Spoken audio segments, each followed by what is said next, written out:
ना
मैंने कभी हस्बैंड बहुत दिखाई है, मेरे हस्बैंड डॉक्टर हैं,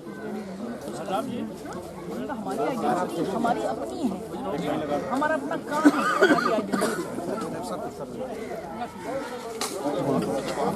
कहाँ पर हैं? दो सुल्तानों के मुसाफिर खाना सब्जेक्ट क्या है? जूलॉजी बताओ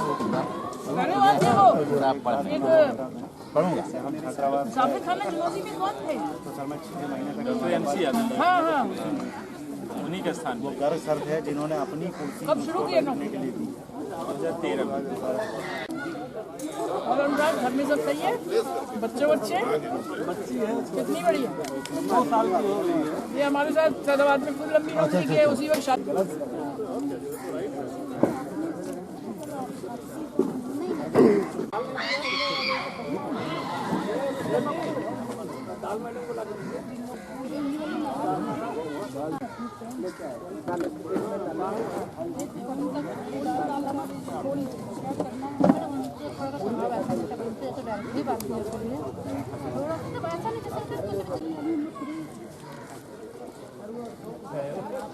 रिकॉर्ड है क्या बोलिए? जी सर, हम लोगों को रिकॉर्ड कर लीजिए।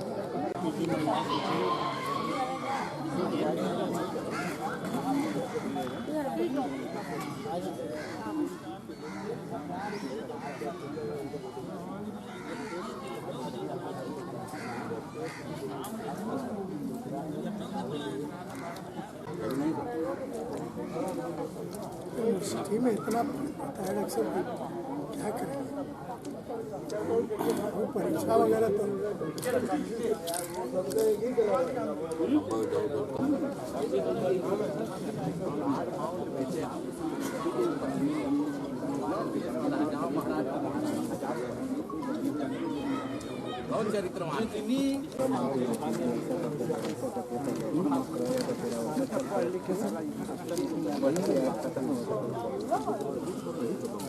हाँ वही कह रहा हूँ, वही तो नहीं करता, फिर वही आएगा कि वही जाते हैं क्या।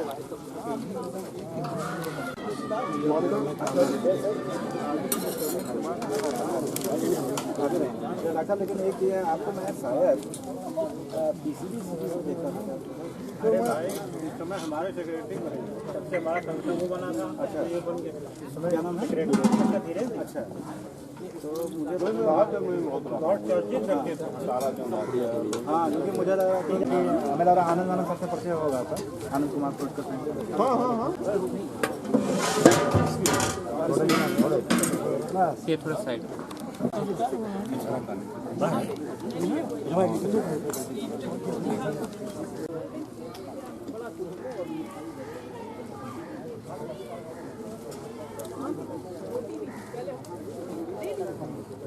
रोटी दे दी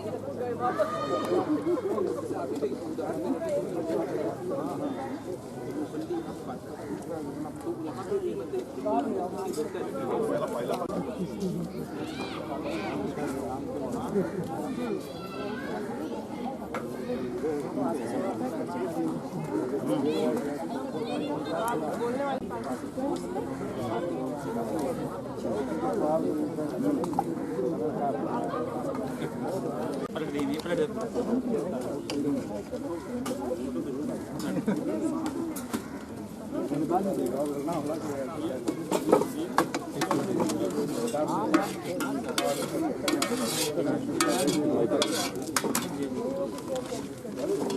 मिनट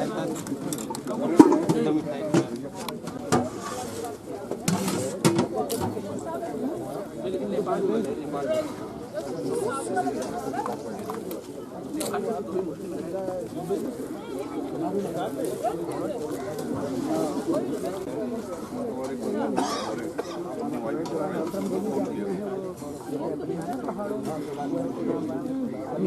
में बहुत है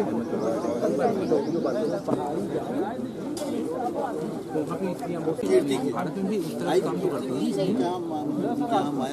काम तो थोड़ा करती है। 27% उसको लगा दिए हैं, मैंने हटाया नहीं। हमारा देखा हुआ था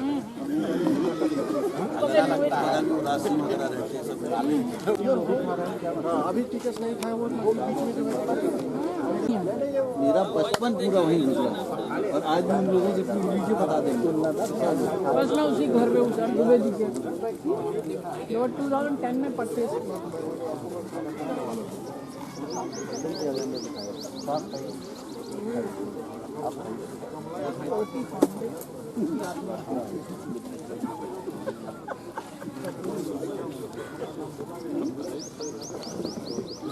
आपकी उन्नति रोड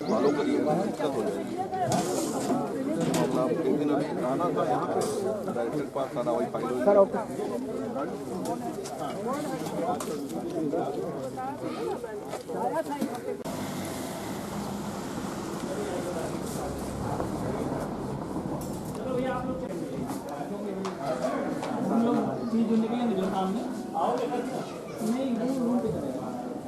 चलो देखते हैं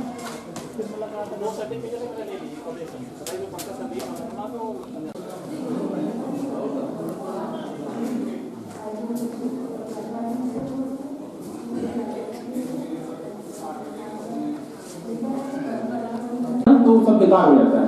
तो हम रियल में क्या किए हैं वुमेन्स के लिए, वुमेन्स के हेल्थ के लिए, वही हमारा टॉपिक है। तो यहाँ पे एक टॉपिक में आप देख रहे हैं कि हाइड्रोजन फ्यूल होम कुकर। तो हाइड्रोजन क्या होता है मैं डिटेल में बताऊंगा अभी लास्ट में, क्यों यहाँ पे हाइड्रोजन फ्यूल होम कुकर की बात कर रहे हैं। प्रोडक्शन ऑफ इन्वायरमेंट, आप वातावरण को कैसे प्रोटेक्ट कर पाएंगे हाइड्रोजन फ्यूल होम कुकर से, और वुमेन हेल्थ को कैसे प्रोटेक्ट कर पाएंगे। ये हाइड्रोजन फ्यूल होम कुकर जो आप यूज करेंगे, ये वुमेन हेल्थ को कैसे आप प्रोटेक्ट करेंगे, ये हम बताने की कोशिश करेंगे। तो दूसरे हमारे स्लाइड्स में हमको इसका बहुत जरूरत नहीं है, हमको लगता है इतना हाल सफिशिएंट है, मेरे आवाज को आप सुन रहे होंगे। दूसरे स्लाइड्स में ये बताने की कोशिश किए हैं अभी भी भारत में 50% महिलाएं, माने 50% महिलाएं वो ट्रेडिशनल टाइप का फ्यूल यूज करती हैं कुकिंग के लिए। जैसे आप देखें तो ये स्त्रियां दिन भर निकलती हैं और जंगल में लकड़ियां बटोरती हैं, और इन स्त्रियों इस तरह के स्त्रियों की संख्या बहुत है, वहाँ लकड़ी आम का लकड़ी वगैरह या जंगल में पेड़ों की लकड़ियां बटोरती हैं और शाम को और सुबह कुकिंग करने के लिए उसका यूज करती हैं, माने ट्रेडिशनल लकड़ी को एज ए फ्यूल यूज करती हैं। अगर दूसरे संदर्भ में देखें तो काउ डंग, मतलब जिसको गोबर बोलते हैं, भैंस और गाय का गोबर यूज करती हैं, तो उनका सुंदर हाथ जितना बैक्टीरिया रहित हाथ होना चाहिए वो बैक्टीरिया से पूरी तरह से सम्मिलित हो जाता है। यहाँ देखें तो उनका हाथ किस तरह से खराब है, तो आप सोच रहे होंगे स्त्रियों का हाथ बहुत सुंदर है, बहुत कोमल होना चाहिए, लेकिन चूंकि गोबर को मिक्स करेंगी, बनाएंगी काउ डंग यूज करने के लिए, तो उनका हाथ पूरी तरह से खराब हो जाता है।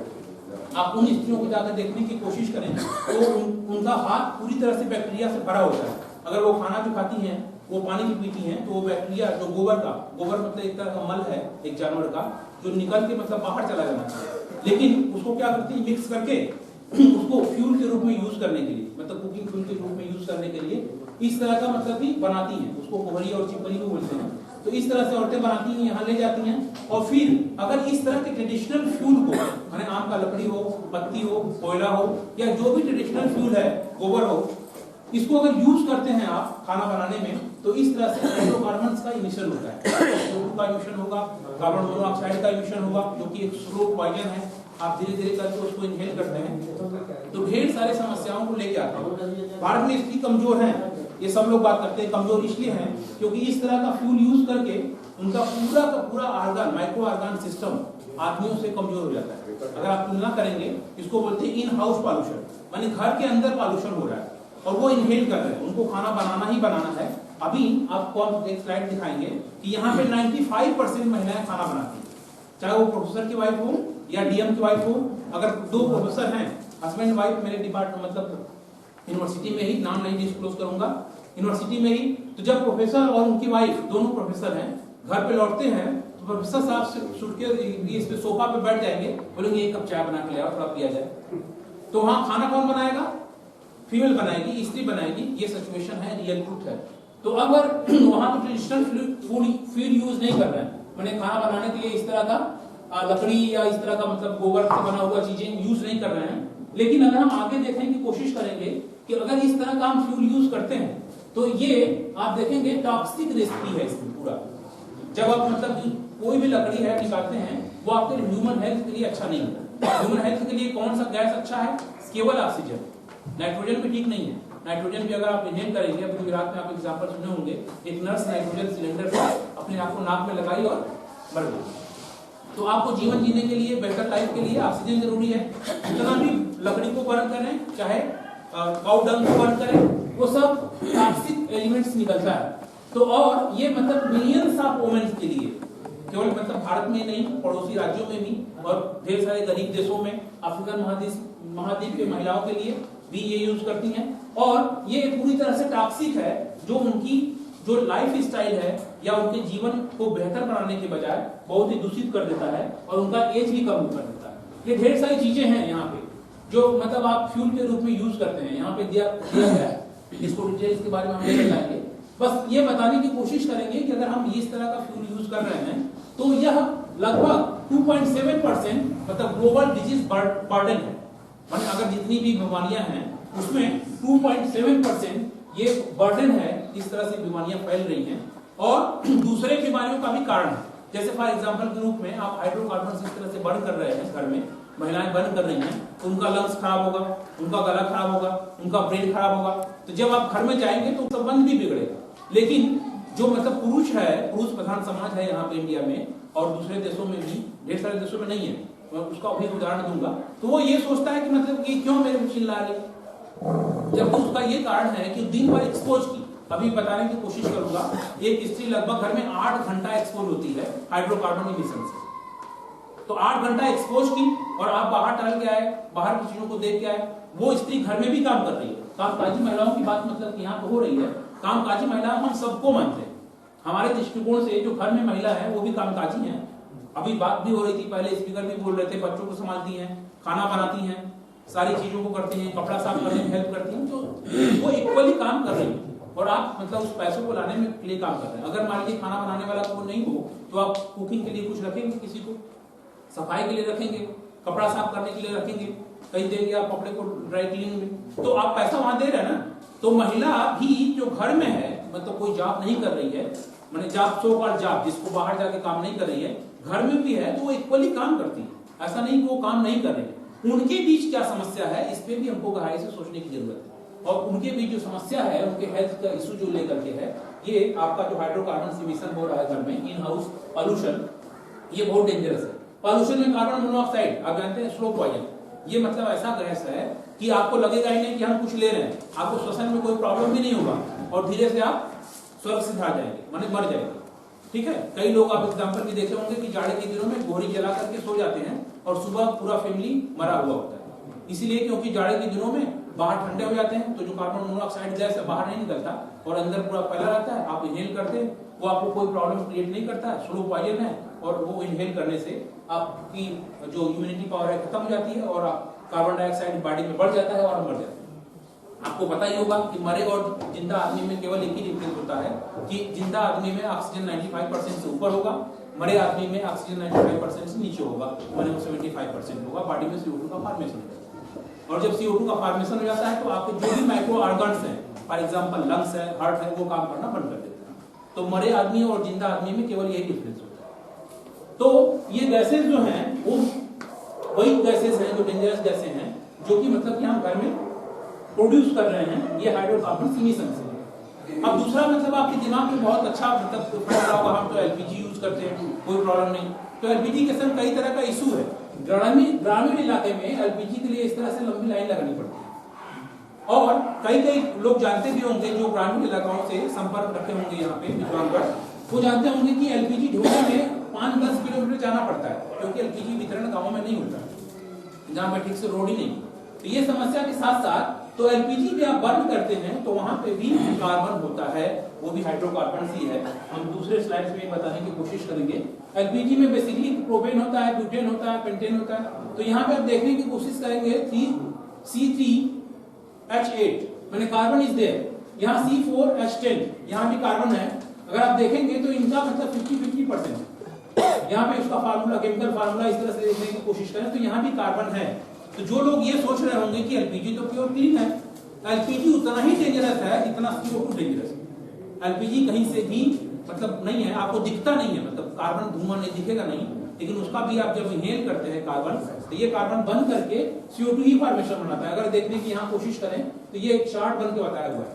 और इस तरह से जो एलपीजी बर्निंग होती है, जैसे यूएस में वहां एलपीजी बर्निंग नहीं होती है, इलेक्ट्रिसिटी से बर्न होता है, वहां खाना बनता है बेसिकली, तो वहां पे एलपीजी घर में इन हाउस पोल्यूशन नहीं होता, तो वहां का जो लिविंग क्वालिटी होगा लाइफ का वो बहुत बढ़ जाएगा। फॉर एग्जांपल के रूप में जब मैं यूके में था तो वहां मुझे आयरिश न्यू ईयर पे एक इन्विटेशन मिला, वहां पे गए तो 90 ईयर की वुमेन डांस कर रही थी, और यहाँ पे 45 के बाद सब लोग सोचेंगे बूढ़े हो गए, मेरा पैर दर्द कर रहा है, मेरा कमर दर्द कर रहा है, ये दर्द करने लगा।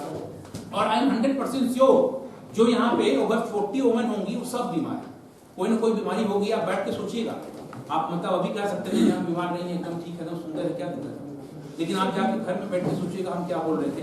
आपका लंग्स ठीक से काम नहीं कर रहा होगा, आपका शुगर बढ़ा होगा, आप मतलब किसी बात को लेकर तुरंत इरिटेट हो जाते होंगे। मतलब इस तरह का प्रॉब्लम है स्त्रियों में। 40 के बाद ही हम अपने आप को बूढ़े समझने लगते हैं, जबकि इंग्लैंड में वही स्त्री 90 साल पे डांस कर रही है, मैंने कितनी खुश है, उसको कोई प्रॉब्लम नहीं, हेल्थ का इशू नहीं।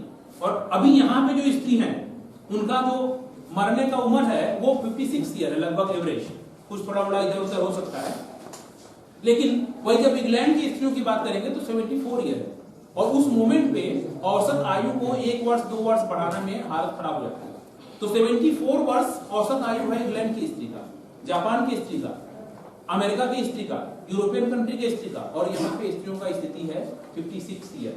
तो वहां पे मतलब ये नहीं है कि मतलब कुछ और भी प्रॉब्लम हो गया, जॉब नहीं लगा इसलिए मर गए, मतलब खाना नहीं मिल रहा इसलिए मर गए। प्रॉब्लम ये है कि इन हाउस पोल्यूशन जो है, इन हाउस पोल्यूशन आप लगातार इनहेल कर रहे हैं, जो आपका माइक्रो ऑर्गन्स है शरीर में, फेफड़ा है, हार्ट है, वो उसके अगेंस्ट में काम कर रहा है, वो इतना पहले थक चुका होता है कि दूसरे तरह का इन्फेक्शन होते ही तुरंत इन्फेक्शन हो जाता है। जैसे अभी एक वायरस, कोरोना वायरस चाइना में फैला हुआ, अभी आज की न्यूज में था, वो कंट्रोल कर लिया।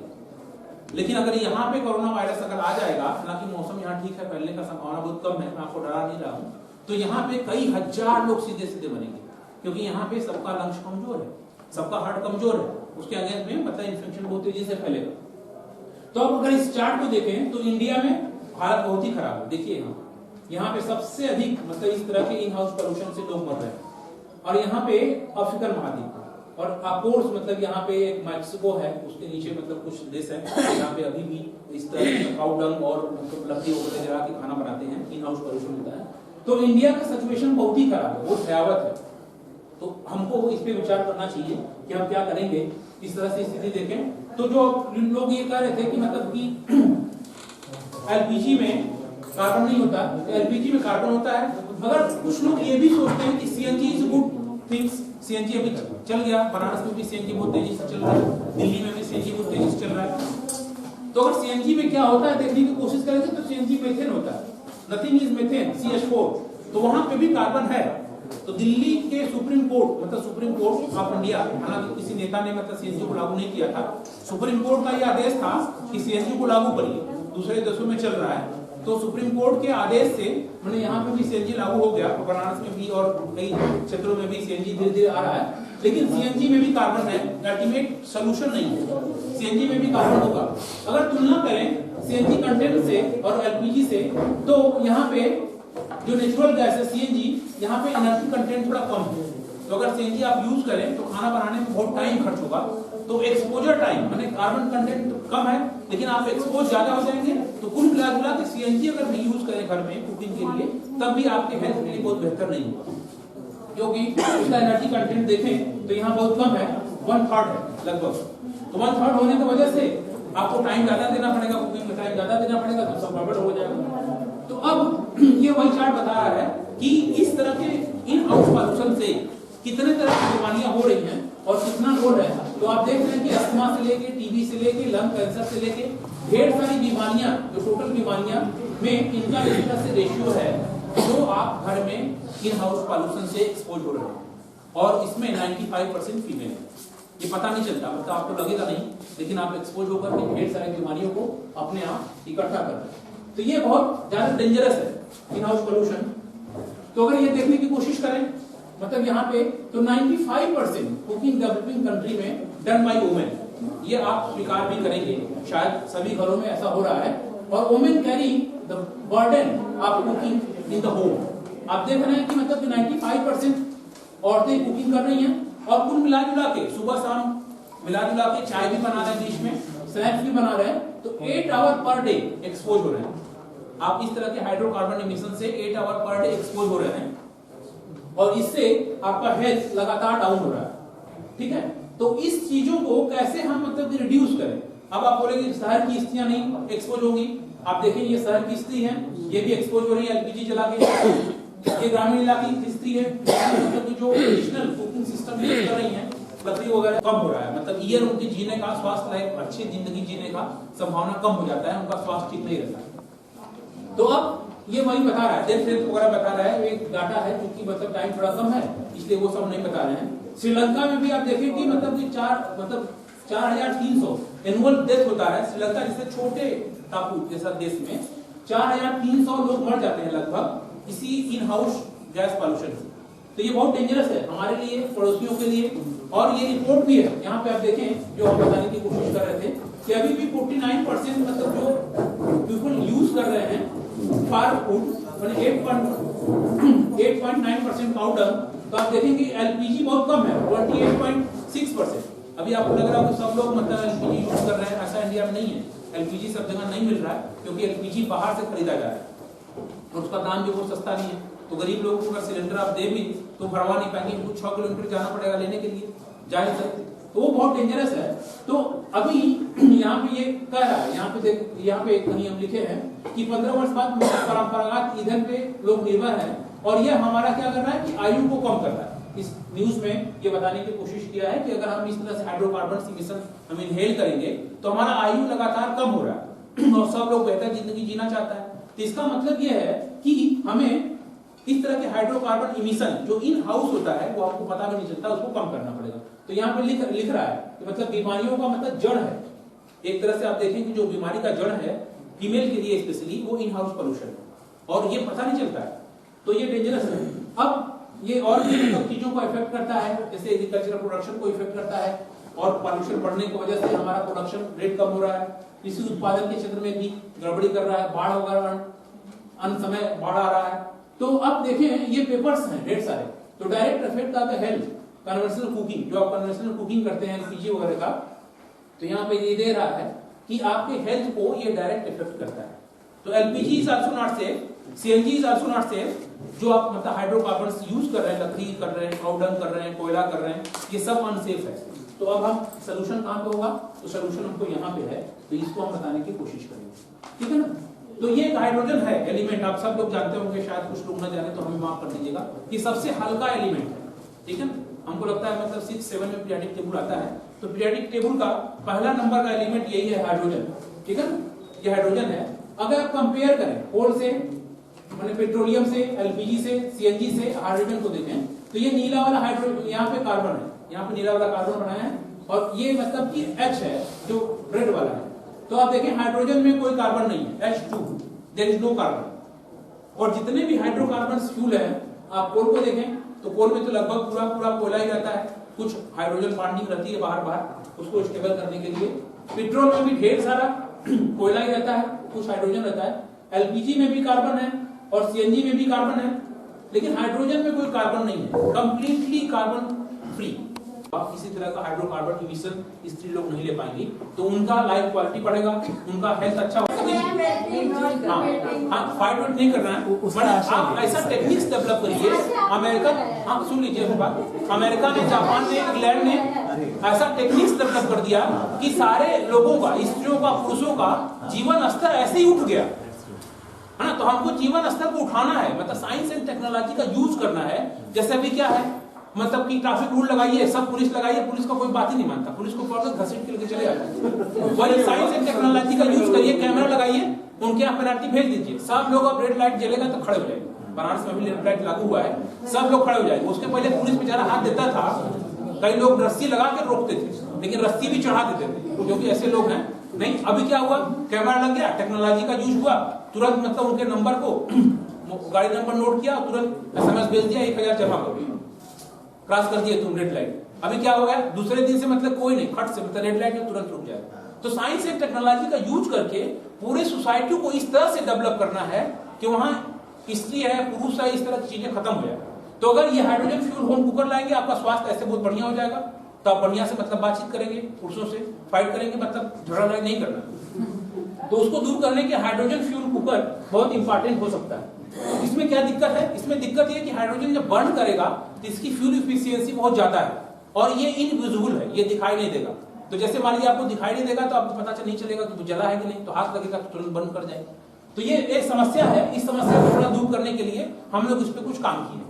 और इसका स्टोरेज प्रॉब्लम है, बैक फायरिंग प्रॉब्लम है। बैक फायरिंग का मतलब ये है कि बैलेंसिंग इफेक्ट इतना ज्यादा होता है कि हाइड्रोजन यहाँ रखेंगे तो जहां हाइड्रोजन रखा रहेगा वहां तुरंत आग चला जाएगा। आपको बताया ना 3 गुना ज्यादा है इसका फ्यूल एफिशिएंसी। तो पेट्रोल अगर गिरा है तो आपको पता है पेट्रोल यहाँ आगे लगाए तो वहां पहुंच जाएगा। तो हाइड्रोजन इससे 3 गुना फ्यूल एफिशिएंसी है, तो बहुत तेजी से जाएगा ड्यू टू बैलेंसिंग इफेक्ट। तो उसको दूर करने के लिए बीच में पोरस मटेरियल रखते हैं, तो उसका भी है सोल्यूशन, उसका भी है। तो ये देखिए बर्नर का डिजाइन हम लोग किए, ठीक है ना। तो बर्नर अगर आप देखें तो यहाँ मतलब कि कुछ भी बर्न करने के लिए ऑक्सीजन का जरूरत पड़ता है। एलपीजी में भी अगर पलट के देखें अपना जो बर्नर है तो यहाँ पे एक मतलब कि यहाँ फ्यूल इनलेट होता है और यहाँ से मतलब एयर कंटेंट जा करके यहाँ मिक्स होता है, फिर यहाँ बर्न करता है। तो हाइड्रोजन के केस में भी ऐसे ही है। हाइड्रोजन को विजिबल बनाने के लिए एक वहां पे मेस लगा देते हैं। यहाँ पे ये सबसे अच्छा डिजाइन है, तो ऊपर एक मेस लगा देते हैं। जब हाइड्रोजन स्टील के प्रेजेंस में बर्न करता है, माने आयरन के प्रेजेंस में बर्न करता है, तो उसमें कलर आ जाता है। तो हाइड्रोजन को जो इनविजिबल का था उसको हमने कलर कर दिया, तो हाइड्रोजन बर्न करते समय दिखाई देने लगेगा। देखिए ये है डिजाइन। अब बैक फायरिंग का मतलब कि प्रॉब्लम्स को दूर करने के लिए ये जो मतलब होल है एलपीजी में बहुत बड़े बड़े होते हैं, ठीक है, माने 2 mm 4 mm तक हो सकते हैं, बट हाइड्रोजन में आपको 0.3 0.4 mm का करना पड़ेगा। माने जो होल हैं बहुत छोटे करने पड़ेंगे और वो हाइड्रोजन किसी पोरस मीडियम से आपको गुजारना पड़ेगा कि पोरस मीडियम में माने फायर जो है पीछे न जाए। तो जब हम इसका उलट के दिखाने की कोशिश करेंगे, ये देखिए डिफरेंट तरह के NaCl पाउडर को अगर आप डालेंगे, माने हल्का सा NaCl रखते बर्नर के पास, तब भी इस तरह के फ्लेम आ जाते हैं कलर। और डिफरेंट इंटेंसिटी पे ये फ्लेम कितना इंटेंसिटी है ये मेजरमेंट किया गया स्केल रखकर कितना बड़ा फ्लेम होगा। तो ये NaCl के संग मतलब ये है। तो ये हाइड्रोजन टैंक है, यहाँ पे हाइड्रोजन टैंक है और हाइड्रोजन मेटल हाइड्राइड में हम लोग बंद करके रखते हैं, मतलब सारी स्टेट हाइड्रोजन है, ठीक है ना। मेटल हाइड्राइड एक टैंक है, ये दूसरा इशू है, टेक्निकल इशू है, ये नहीं बताएंगे। तो यहाँ पे हम लोग रखते हैं और फिर ये पाइप के माध्यम से यहाँ आएगा और यहाँ पे थोड़ा सा NaCl रख देते हैं, इसके वजह से फ्लेम हमारा विजिबल हो जाता है। अब अगर हम आगे देखें, मेश लगाने से भी हमारा फ्लेम जो है इस तरह से विजिबल हो जाएगा और हाई इंटेंसिटी पे अच्छा हमको फ्लेम दिखाई देता है, इसमें हम कुकिंग कर सकते हैं। अब देखिए ये निकिल मेश है, डिफरेंट कैटलिस्ट मेश यूज किया गया है, तो इसका टेम्परेचर भी मेजरमेंट किया गया, कितना टेम्परेचर जाएगा। यहाँ देखिए निकिल मेश के संग ऑलरेडी टेम्परेचर 629 डिग्री सेंटीग्रेड चला गया, यहाँ 710 डिग्री सेंटीग्रेड चला गया। तो अगर निकिल मेश करें तो ये भी एक बहुत बढ़िया हो सकता है। और स्टील मेश के संग आप देखें, जो हम बात भी कर रहे थे, स्टील मेश के संग हम लोग डेवलप किए हैं, तो इसमें फ्लेम देखिए काफी अच्छा है और इसका मतलब हमको सफिशिएंट टेम्परेचर मिल जाता है किसी भी चीज को कुकिंग करने के लिए। और ये एलपीजी से जल्दी कुक करेगा, है ना। पार्ट्स को भले डिजाइन करना पड़े थोड़ा, अभी हम लोग उस पर काम नहीं किए हैं। तो ये देखिए कंप्लीट माने हाइड्रोजन कुकिंग, आपका जो स्टोव बोलते हैं इसको, जैसे उसको क्या हिंदी में और क्या बोलते हैं, चूल्हा, हाइड्रोजन चूल्हा है। तो इसमें आप थोड़ा सा एलपीजी भी मिक्स कर सकते हैं। एलपीजी थोड़ा सा मिक्स करेंगे विजिबिलिटी के लिए, तो अगर एलपीजी मिक्स करेंगे तब आपका विजुअल कलर हो जाएगा ऐसे, ठीक है। तो अगर मान लीजिए हाइड्रोजन केवल कंप्लीटली है, वो इनविजिबल है, थोड़ा सा अगर एलपीजी मिक्स करें तो इस तरह का विजिबल फ्लेम हो जाएगा। तो ये हाइड्रोजन टैंक है और ये एलपीजी है। तो हाइड्रोजन टैंक देखिए ये आया है, एक प्रेशर गेज है क्योंकि हमेशा प्रेशर होगा, गैस है। तो यहाँ पे ये दोनों मिक्स करके आराम से बर्न कर रहे हैं। तो अब देखिए यहाँ पे मिक्सिंग करने का डिफरेंट मेथड है। मैंने हाइड्रोजन ले सकते हैं, एलपीजी सीधे मिला सकते हैं और एलपीजी इधर से डालें, हाइड्रोजन इधर से डालें, यहाँ पे मिक्स करें और ये कुकिंग पार्ट है ना। इस तरह से हम लोग डिजाइन कर सकते हैं। और ये देखिए ये मिक्स है इधर, जो हम बात कर रहे थे कि बैक फायरिंग करेगा क्या, तो ये एक कॉइल है कॉपर का और इसमें टाइटेनियम डाइऑक्साइड TiO2 एक पाउडर, पोरस पाउडर रखा गया है। तो इसी के थ्रू हाइड्रोजन आएगा। हाइड्रोजन बहुत छोटा होता है तो आराम से इसके थ्रू आ जाएगा, लेकिन जब मतलब कि फायर यहाँ पे होगा तो ये वापस नहीं जाएगा, माने हाइड्रोजन जहाँ पे स्टोर है वहां पे जाएगा नहीं। तो मतलब आपका ये थोड़ा हीट होगा, ये थोड़ा हीट होगा ना कॉइल, क्योंकि यहाँ पे मतलब थोड़ा बर्न हो सकता है हाइड्रोजन। तो उसको कूलिंग करने के लिए कॉपर एक बहुत अच्छा सिस्टम है, थर्मल कंडक्टर है, इसलिए कॉपर का कॉइल बनाते हैं कि एटमॉस्फेयर से उसको कूलिंग भी होता है। अगर हीटिंग होगा तो कूलिंग भी होता है आराम से। तो इसलिए कॉपर के कॉइल में इस तरह से आपको माइक्रोपोरस मटेरियल यहाँ पे लगा देते हैं। तो ये देखिए कंप्लीटली डिजाइन है। यहाँ पे दो तरह से हाइड्रोजन डाला, यहाँ पे दो तरह से हाइड्रोजन डाला और दोनों का पार्ट्स कुकिंग कर सकते हैं। ये अंदर का ये डिजाइन है। ये देखिए हाइड्रोजन डिफरेंट कंसंट्रेशन में एलपीजी मिक्स करके भी हम लोग एक्सपेरिमेंट किए हैं और ये कंप्लीटली है। तो टेम्परेचर की बात करें अगर, तो खाना बनाने के लिए टेम्परेचर इंपॉर्टेंट है, तो 860 और यहाँ पे भी एक पार्टिकुलर फ्लो रेट में, फ्लो रेट ज्यादा करने पर टेम्परेचर कम हो जाता है, ठीक है। यहाँ पार्टिकुलर फ्लो रेट में ऑलरेडी 850 तक पहुंच गया है। तो टेम्परेचर ऑलमोस्ट एलपीजी के बराबर ही है। तो कुकिंग में आपको कहीं से भी प्रॉब्लम नहीं होगा। फायदा क्या होगा कि completely pollution free, in house gas में कोई भी हाइड्रोकार्बन्स नहीं है, तो आपको इनहेल नहीं करना पड़ रहा है। तो अब इस तरह का प्रोजेक्ट मतलब देखिए कई जगह हम लोग डिमॉन्स्ट्रेट किए हैं ऑलरेडी। मतलब हम लोग 10-20 चूल्हा बना करके सोसाइटी को दिए हुए, लेकिन सोसाइटी को जो हम लोग दिए तो इसमें इंडिया की एक बहुत बड़ी कंपनी जो एलपीजी सप्लाई करती है और हर एलपीजी सिलेंडर में उसका पैसा, उसको फायदा देने जा रहे हैं। तो वहां सेफ्टी इशू सॉल्व हो गया। तो वो लोग हमारे यहाँ विजिट किए और हम लोग जो हाइड्रोजन कुकिंग से खाना बनाए वो खाना खाए, खिचड़ी वगैरह बनाए, बस हमारा खत्म हो गया। हम जल्दी बोल रहे हैं। तो ये हमारा कंक्लूजन यही है कि मतलब हाइड्रोजन एक अच्छा गैस हो सकता है, मतलब कुकिंग सिस्टम हो सकता है। अगर इसको हम यूज करें तो महिलाओं की स्थिति थोड़ी बेहतर हो सकती है, क्योंकि वो स्वस्थ रहेगी तो बेहतर काम करेगी और आगे बढ़ सकती हैं। और हमारा लास्ट कंक्लूजन ये है कि इसमें ढेर सारे काम में लोग इन्वॉल्व हैं और सर उन्हीं से पद्मश्री हैं, कुछ विदेश के लोग भी इन्वॉल्व हैं जो चाहते हैं एशिया को सपोर्ट करना, चाइना के लोग भी इन्वॉल्व हैं, जापान के लोग भी इन्वॉल्व हैं और अमेरिका के लोग भी इन्वॉल्व हैं। तो ये पूरा टीम बना करके साइंटिस्ट लोग मतलब किसी भौगोलिक परिधि या पर्यटन परिधि में नहीं काम करते हैं, पूरी दुनिया के लोग मिल करके इस प्रॉब्लम को सॉल्व करने के लिए लगे हुए हैं। तो हम इस बातों को कहने के बाद आपको थैंक यू बोलते हैं और ये सर ये पेटेंट अप्लाई हो गया? पेटेंट अप्लाई हो गया, बाहर ये वाली चाबी ठीक।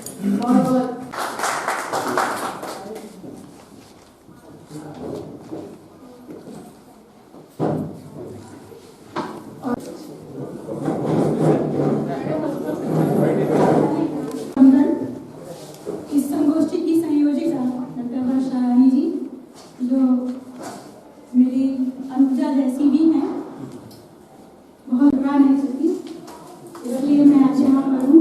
हाँ, बहुत बहुत बहुत आपका आभार। मैं सबसे पहले तो आप सभी को यहाँ पर जितने भी अतिथि आए हुए हैं, विद्वानगण आए हुए हैं, शोधार्थी और छात्र छात्रा, मैं सबको अपना नमस्कार करती हूँ। इसके हमने रखा है कि भारत में कामकाजी महिलाओं की परिस्थिति, मुद्दे, चुनौतियां करने वाली पीछे हट रही हैं, तो ये कौन सा कारण हो सकता है? ठीक है, सर्वे तो हमने कई लोगों, बड़ी बड़ी जो नेशनल कंपनियां हैं वो सुरक्षा का जिम्मेदारी नहीं उठाना चाहते, इसलिए कि वो देर रात तक काम नहीं कर सकती हैं। कभी कभी वो अपने स्वार्थ को पूरा करने के लिए वो अपने पुरुष सहकर्मी पर दोष लगा देती हैं और खुद बच करके निकल जाना चाहती हैं। तो हमें तटस्थ होकर के बोलना है, किसी एक मुद्दे को लेकर नहीं चलना है कि किसी को हम दोष लगाएं कि इस वजह से महिलाओं के जीवन में समस्याएं आ रही हैं। समस्याएं अगर आ रही हैं तो कहीं न कहीं उत्तरदायी स्त्रियां भी हो सकती हैं। अब हम आप लोग को वहीं छोड़ देते हैं। मेरा जो विषय है वो हिंदी साहित्य पे है कि यहाँ पर महिलाओं की भूमिका क्या रही है। तो जिस तरह से हम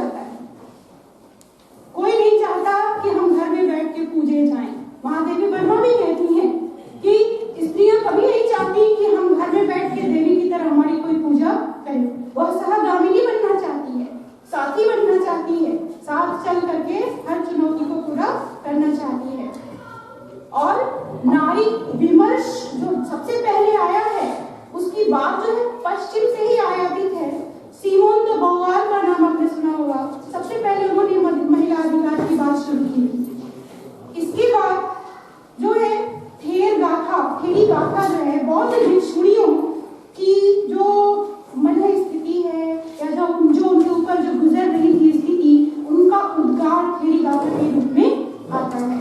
हालांकि हमारा कहना ये है कि पुरुष की मानसिकता ऐसी रही है शुरू से ही कि वो उन्हें दबा करके रखना चाहते हैं। मैं बहुत साधारण शब्दों में बोल रही हूँ, क्लिष्ट शब्दों में नहीं बोल रही हूँ, वो दबा करके रखना चाहते हैं। इसलिए शायद उनके साहित्य को भी विलुप्त करने की कोशिश की गई, उनके द्वारा लिखित रचनाओं को भी इधर-उधर करने की कोशिश की गई थी। इसलिए सीमंतनी उपदेश एक मिलता है कृति जिसकी महिला का नाम आज तक नहीं पता चलता।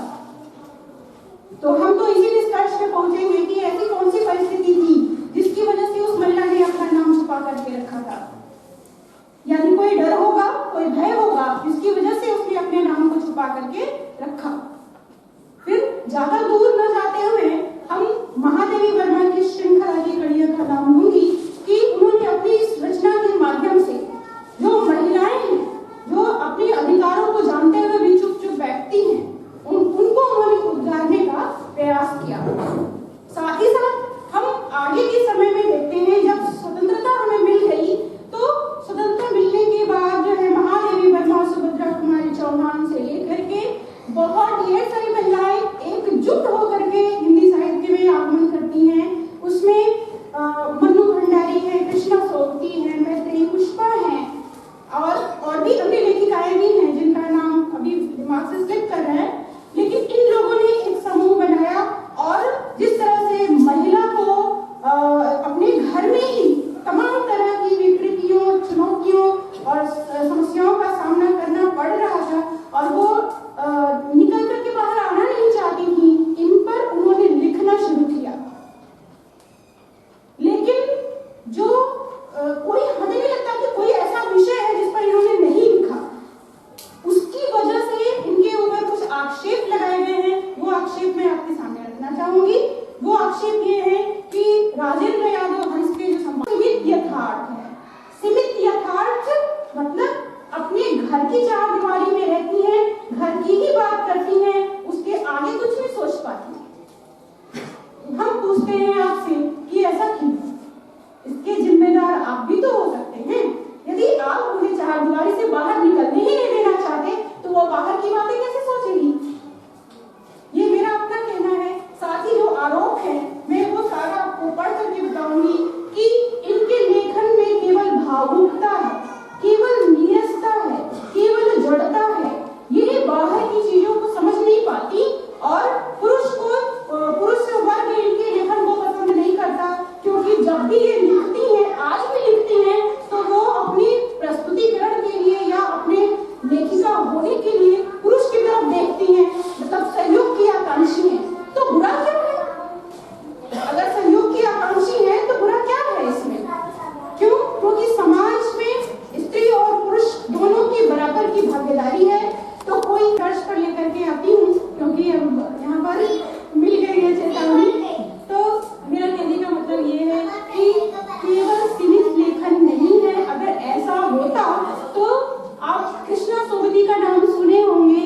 उन्होंने एक छोटी बालिका के साथ किस तरह से दुष्कर्म होता है उसको भी उन्होंने मुद्दा उठाया है। तो ये समाज की घटना है, किसी एक घर के चार दीवारी की घटना नहीं है।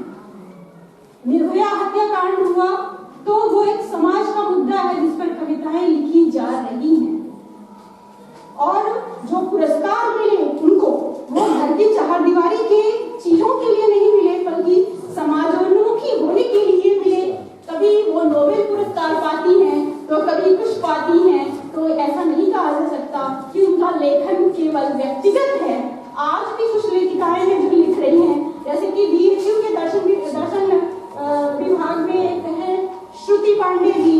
वो हमेशा बहुत ही अच्छा लिखती हैं। मैं उनकी कविताएं हमेशा पढ़ती हूँ, हालांकि वो हिंदी की नहीं है, उसके बावजूद मुझे बहुत अच्छा लगता है उनकी कविताएं।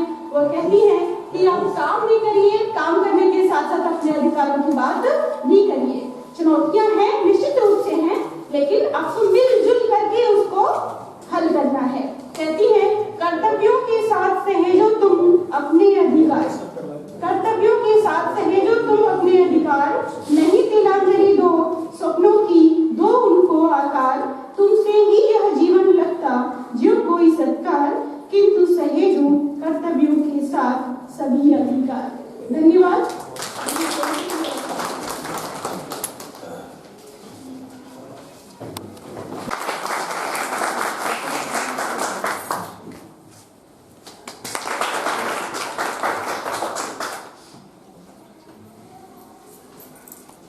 डिपार्टमेंट से आई हूँ।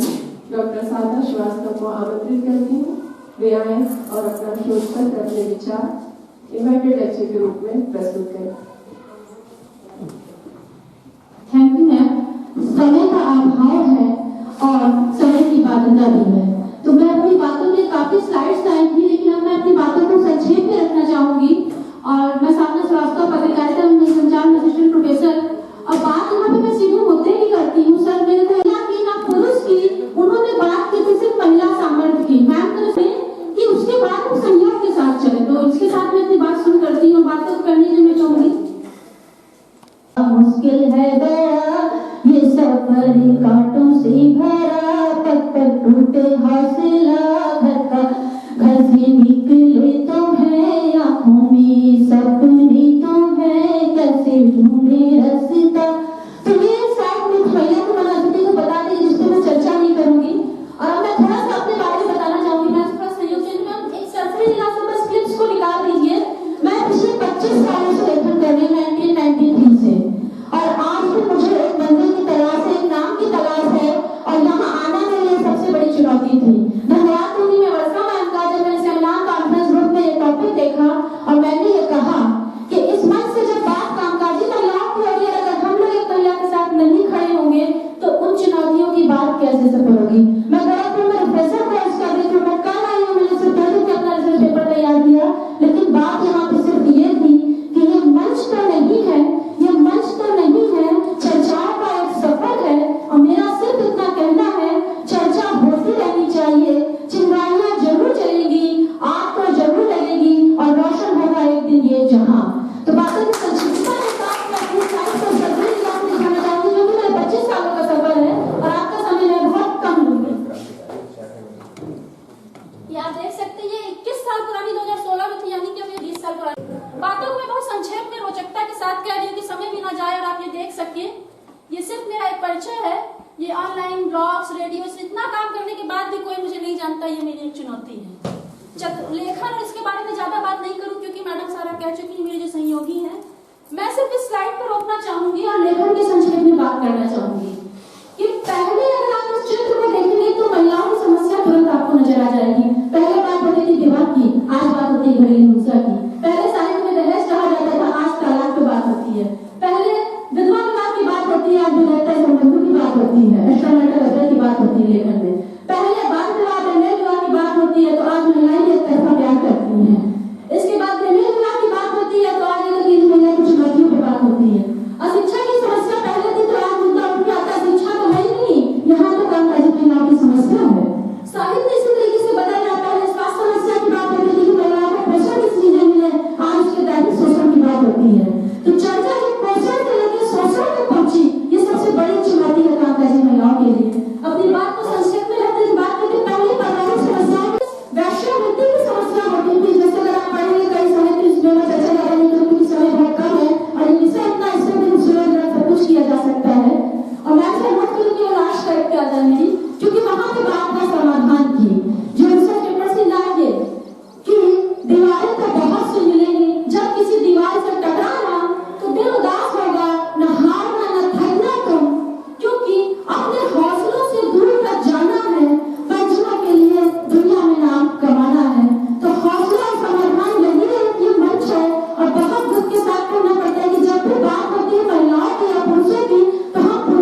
हुई है।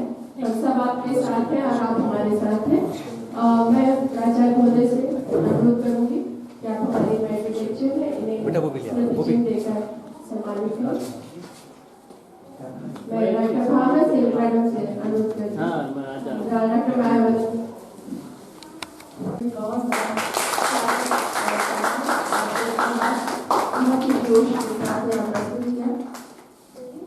और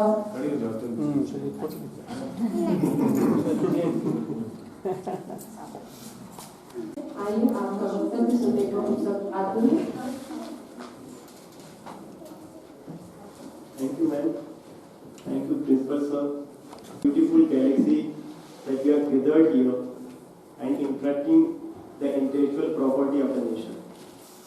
One thing I would like to tell you कि वहाँ पे जो है असिस्टेंट प्रोफेसर के रूप में काम कर रहे हैं, लेकिन जो कार्य की शुरुआत हुई है वो गवर्नमेंट डिग्री कॉलेज से हुई है और आप सब लोगों के बीच से ही हुई है और प्रतापगढ़ में सांगीपुर में और ज्ञानपुर के की बताने की बात नहीं है, लेकिन कहना जरूर चाहूंगा कि भदोही हमारी ससुराल है और डॉक्टर है, मैं उनका दामाद हूँ।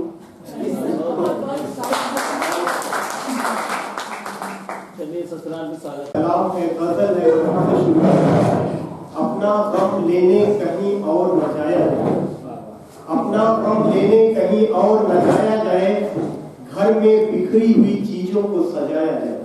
तो शायद घर हमारा बिखरा हुआ है, उसी को सजाने के लिए ये नेशनल सेमिनार हो रहा है और अगर उसको सजाने में इस नाचीज का जरा सा भी योगदान हो तो मैं उसके लिए बहुत शुक्रगुजार होगा।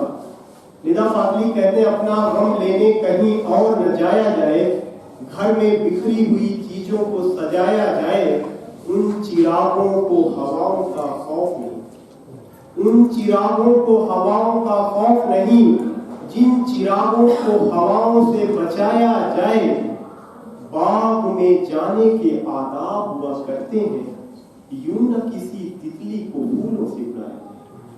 तो वी आर जस्ट और कहते हैं कि बाग में जाने के आदाब हुआ करते हैं, यूं न किसी तितली को फूलों से बुलाया जाए, मस्जिद है बहुत दूर चलो यूं कर ले की, मस्जिद है बहुत दूर चलो यूं कर ले की, किसी रोते हुए बच्चे को हंसाया जाए। अगर रोते हुए बच्चे को हंसाना इबादत है तो जेंडर जस्टिस पर, मानवता पर और साथ ही साथ करुणा और दया पर बात करना किसी इबादत से कम नहीं। तो अगर हम सब यहाँ बात कर रहे हैं तो यह बात ही नहीं बल्कि उस इबादत की का जो सिलसिला निदा फाजली ने अपनी कपलेट में किया हुआ है उसमें थोड़ा सा हम लोग अपने आप को जोड़ रहे हैं।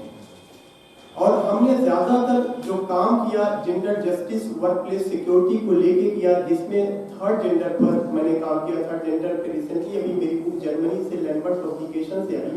तो चूंकि यहाँ वुमेन की बात करना है और मैं उस परिप्रेक्ष्य में नहीं जाऊंगा, but before starting and delivering my lecture I would like to tell you 2 points.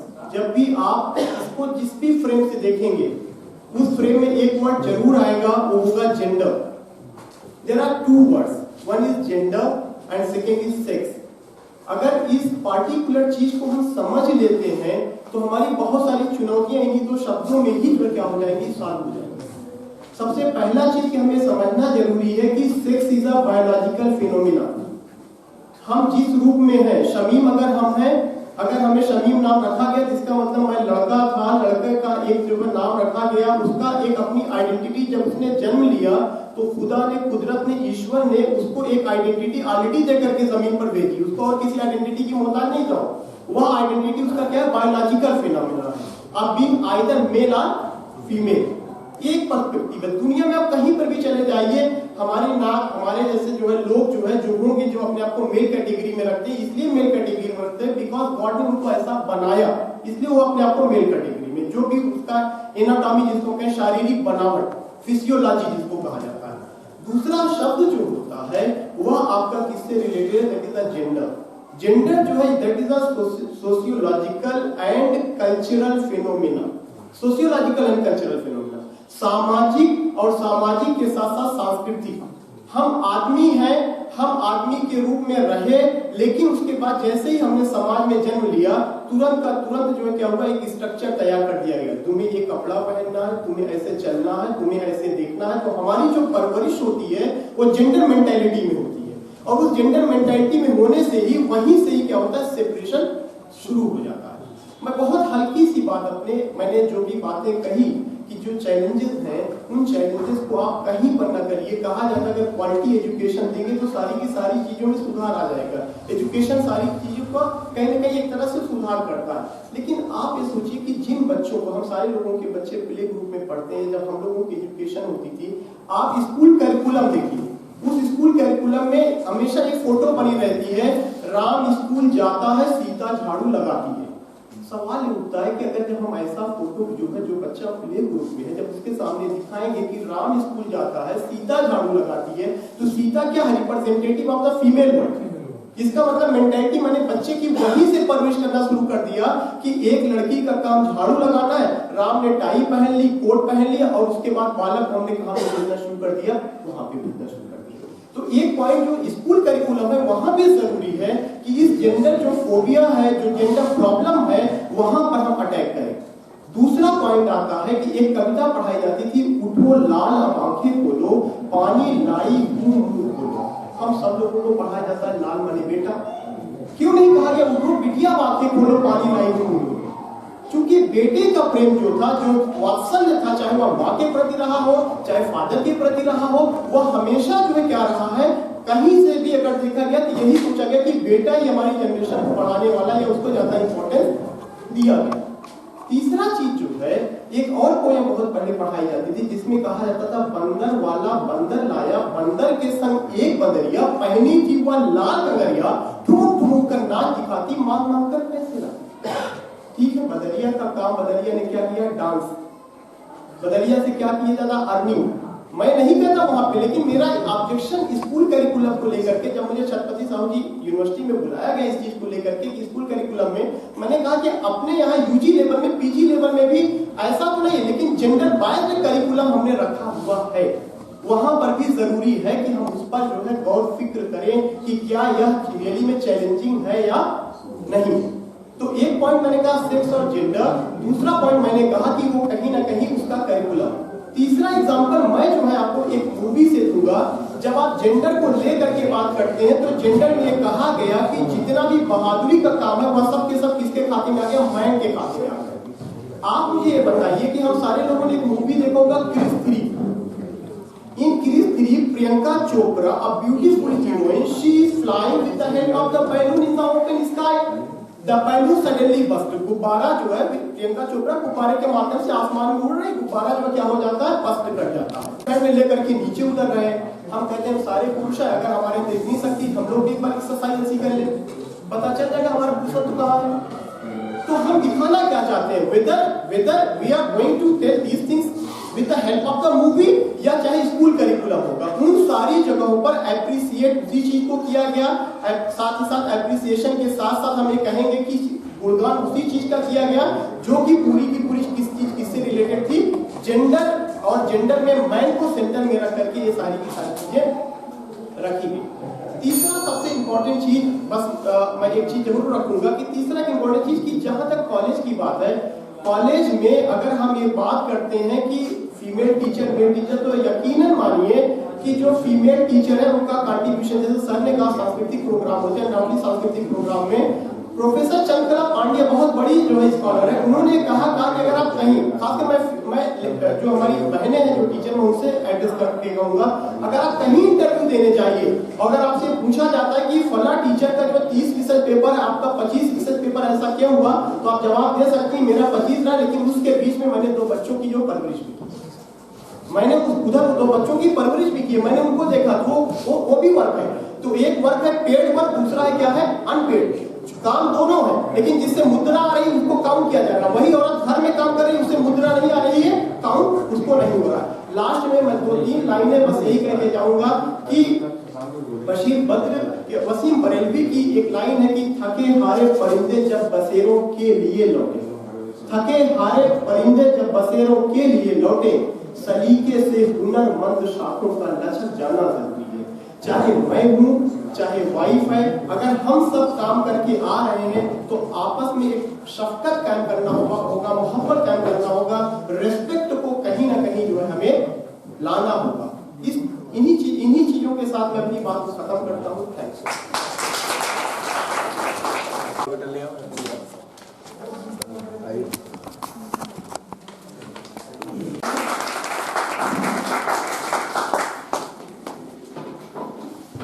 मैं बुलाना चाहूंगी doctor Shri Ghanshyam Dubey PG college Surya Bhadohi से।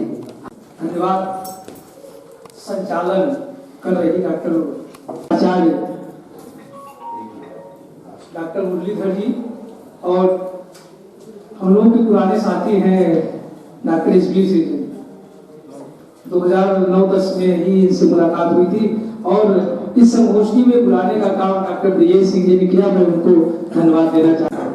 आज नहीं, प्राचीन काल से ही महिलाओं की गृहस्थी चुनौतियां समाधान चला। आज से हम लोग नहीं देख रहे हैं, मैंने प्राचीन काल से ही देख रहे हैं कि महिलाओं की स्थितियां चुनौती समाधान। निश्चित रूप से उनकी चुनौतियां कहीं न कहीं रही हैं। मैं मुख्य रूप से अपने घर से लेता हूँ। पारिवारिक समस्याएं हमारी ही महिलाओं से कुछ लेकिन जब बच्चा वही किशोरावस्था में पहुंच जाता है तो अपना वो काम करने लगता है। तो विकास की प्रक्रिया में निस्संदेह महिलाओं के योगदान को नजरअंदाज नहीं किया जा सकता है।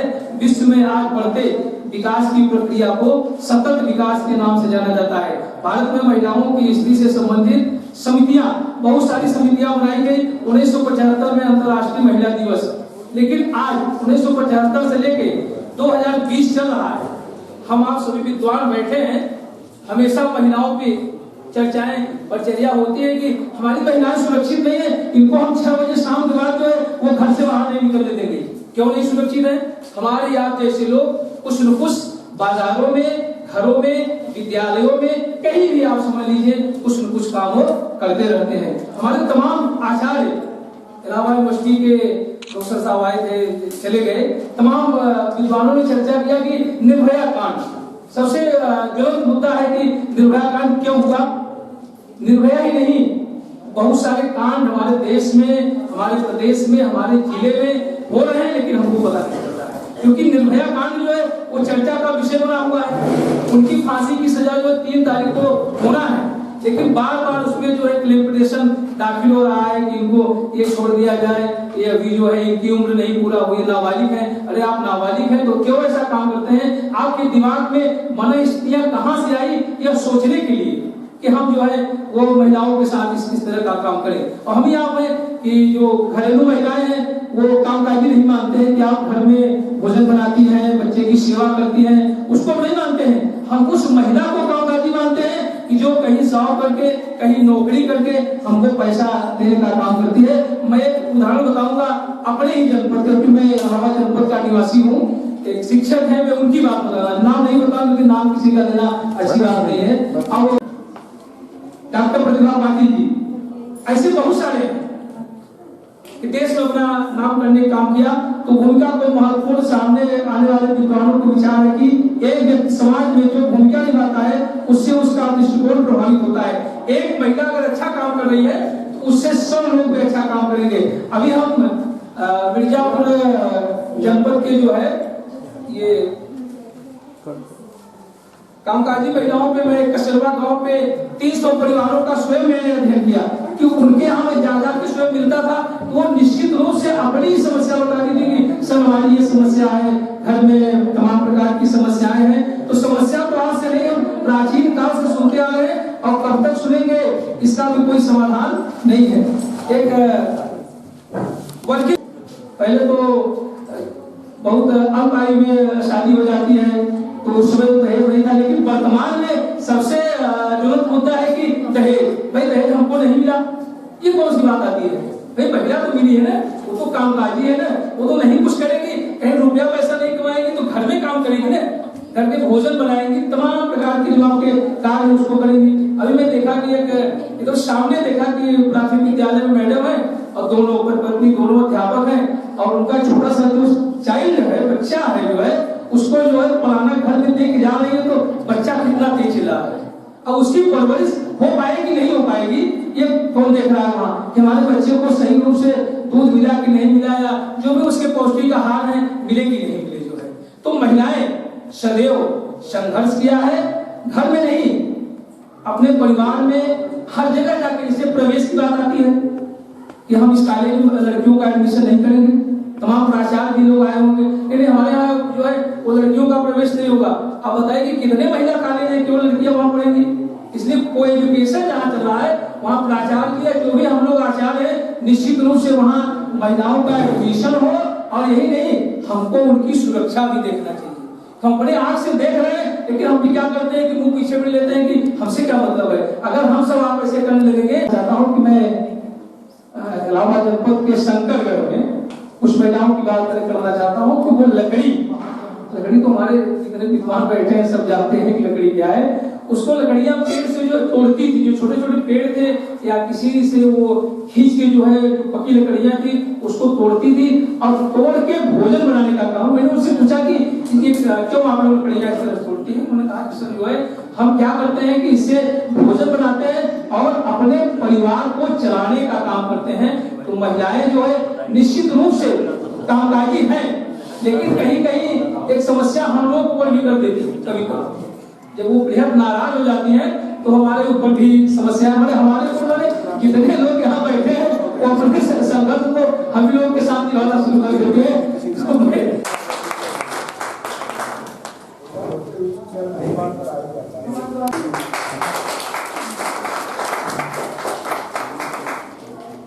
बहुत पुराने हैं सूर्याओं में, हैं? जागृति जयसवाल।